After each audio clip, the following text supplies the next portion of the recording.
Venus போகத் 1994ல ஹரியானா மாநிலத்துல பிறந்தவங்க.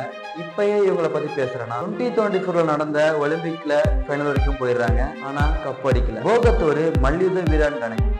அது மட்டும் இல்லாம அவங்க குடும்பம் பல வெற்றிகளை பார்த்தவங்க. 2013ல ஏசிய அளவில் நடந்த மல்யுத்த போட்டிகளில் பிரான்ஸ் வென்றாங்க. திருப்பியும் பிரான்ஸ் அடிக்கிறாங்க 2014ல. அதுக்கப்புறம் நடக்கிற 2015 போட்டியில சில்வர் அடிக்கிறாங்க. இவ்வளவு காலமா பிரான்ஸ் சில்வர் மட்டுமே வாங்கினவங்க 2018ல கோல்டு மெடல் அடிச்சு காட்டுறாங்க. இதுக்கு முன்னாடி பார்த்தது எல்லாமே அவங்களோட ஹிஸ்டரி தான். இப்போ பிரசன்ட்ல நடக்குதுன்னு பார்க்கலாம். 2024ல நடந்த ஒலிம்பிக்ல ஃபைனல் வரைக்கும் போயிடுறாங்க. இந்த மேட்ச்ல ரூல்ஸ் பாத்தீங்கன்னா 50 kg இருக்கணும். மேட்சுக்கு முன்னாடி 53 kg இருந்ததால ராத்திரி ஃபுல்லாவே பிராக்டிஸ் பண்ணியும் அவங்களால வெயிட் யூஸ் பண்ண முடியல. முடிஞ்சது 2 kg 300 grams ஒன்லி. எப்பவுமே மேட்ச்க்கு முன்னாடி வெயிட் செக் பண்ணுவாங்க. இவங்க வெயிட் கரெக்டா இருக்கிறதால செக் பண்ணா விட்டுட்டாங்க. கரெக்டா ஃபைனல் மேட்ச் அன்னைக்கு வெயிட் செக் பண்ணும்போது 100 grams எக்ஸ்ட்ரா இருந்திருக்காங்க.